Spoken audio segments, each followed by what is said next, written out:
passado, o Brasil exportou 96 bilhões de dólares em produtos do agronegócio. Resultado dos investimentos que o país vem fazendo desde os anos 70 em pesquisa, tecnologia, extensão rural e políticas de incentivo à produção. Hoje, o Brasil está entre os maiores produtores e exportadores de alimentos do mundo, com destaque para o açúcar, café, soja, suco de laranja e carnes.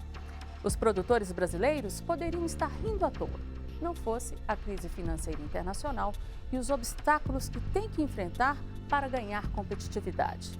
O setor produtivo cobra do governo soluções mais rápidas. Afinal, quando o assunto é desenvolvimento, não há como não considerar a locomotiva agropecuária, que sustenta 22% do produto interno bruto brasileiro.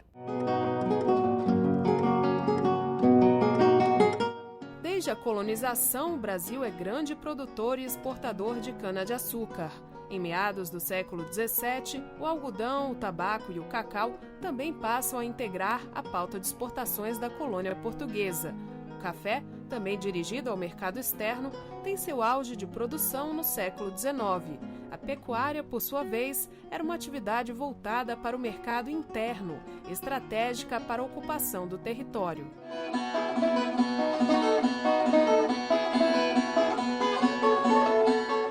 Mais de 190 anos após a independência do Brasil, o agronegócio do país passou por uma grande revolução tecnológica que possibilitou não só aumento da produtividade, mas diversificação dos cultivos e cuidados com o meio ambiente.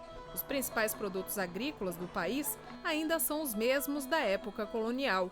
Hoje, o Brasil é o maior produtor e exportador mundial de café e açúcar.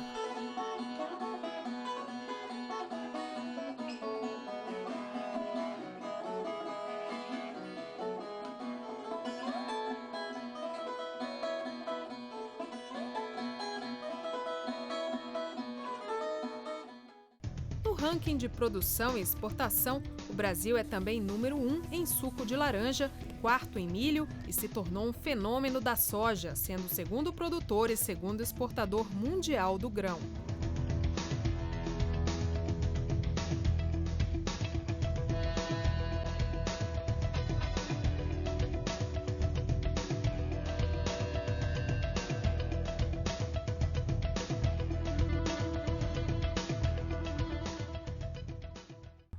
No mercado internacional, o Brasil está entre os líderes na produção e exportação de carnes bovina, suína e de frango.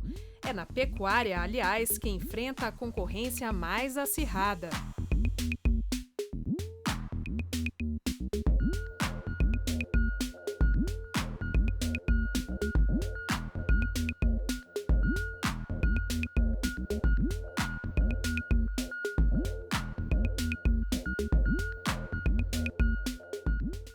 Até os anos 80, o Brasil não exportava carne e sequer produzia soja. O país enfrentava uma forte crise econômica que minava suas possibilidades de crescimento. Então, como se tornou a potência agrícola que conhecemos hoje? Fomos saber com o especialista em economia agrária Flávio Botelho, da Universidade de Brasília. Professor Botelho, a gente sabe que ainda na década de 70, década de 80, o Brasil tinha sérios problemas de abastecimento, interno de alimentos. E hoje somos um grande produtor aí no ramo do agronegócio. Como que se deu essa mágica? Não é bem mágica. Acho que foi muito trabalho, principalmente dos agricultores, em resolver os problemas que você tinha no campo. Agora, tem alguns fatores que são muito importantes, né?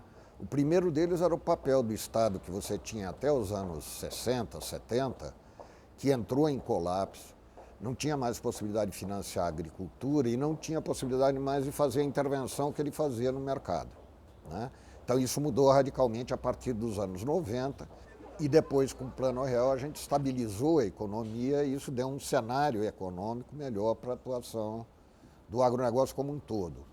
E o outro fator importante, entre outros, é a criação da Embrapa, que propiciou, em alguns produtos especificamente, soja principalmente, a criação de tecnologia, adaptação mais rápida ao nosso meio ambiente, que possibilitou safras recordes a partir dos anos 70. E a crise financeira? Sei que atrapalhou bastante o agronegócio brasileiro em 2009, né? Depois a gente se recuperou, e agora? Tanto os Estados Unidos como a Europa estão praticamente imprimindo dinheiro, os Estados Unidos é dono do dinheiro do comércio mundial. Essa impressão de dinheiro, quantitative easing, tem impactos no preço das mercadorias. Então, particularmente, começa a aumentar o preço das commodities, petróleo, soja, frango. Então, a situação da Europa deve continuar difícil nos próximos anos e a situação dos Estados Unidos é muito incerta.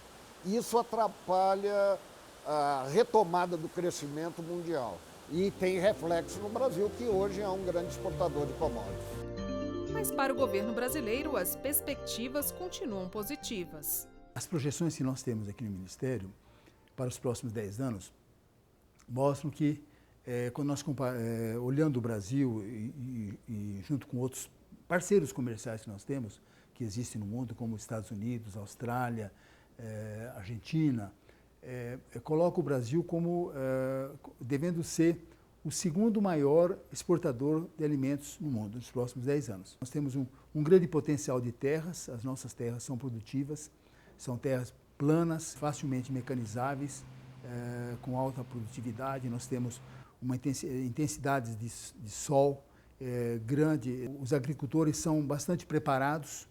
Predominantemente, os agricultores brasileiros são jovens. Nós não temos problemas climáticos severos. Então, o Brasil ele vai ter, sem dúvida, um papel bastante importante no abastecimento de alimentos no mundo. Todo esse otimismo, apesar da crise financeira internacional, tem uma explicação: a mudança da geografia do comércio internacional de commodities agrícolas.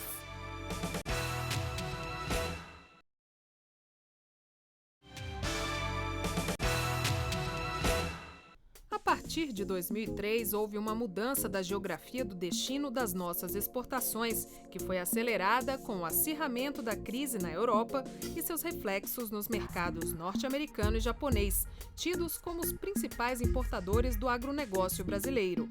Atenta a isso, a Confederação Nacional de Agricultura do Brasil até abriu um escritório em Beijing, na China, em novembro de 2012. Thiago Masson é quem coordena essas ações na CNA.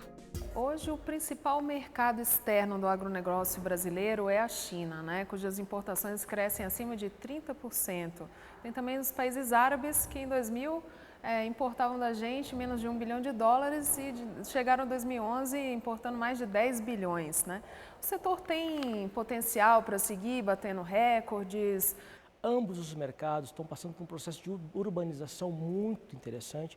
Com esse processo de urbanização, a mudança da geografia dos consumidores da zona rural para a zona urbana, você tem aumento ou uma diversificação do cardápio, da dieta dessa população e principalmente um aumento da classe média. Nós estamos também de olho em todos aqueles países periféricos dessa região da Grande Ásia, que vem também demonstrando taxas de importação extremamente interessantes. Então quer dizer que a perspectiva para o mercado do agronegócio brasileiro é continuar crescendo nas exportações para a China, para países árabes e também conquistar o mercado africano? Como é que está com o mercado africano? Vem demonstrando uma taxa de crescimento extremamente interessante. É o caso, por exemplo, clássico do Cairo, que é uma cidade que vem demonstrando uma taxa de consumo de produtos agrícolas importados muito grande.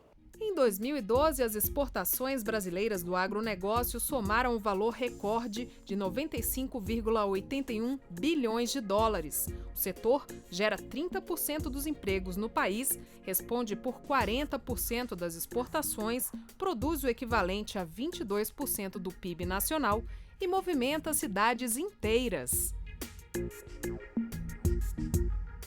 Cristalina, em Goiás, é uma delas. Antes era a terra dos cristais. De 10 anos para cá, se tornou um importante polo do agronegócio do país com o mais alto PIB agrícola.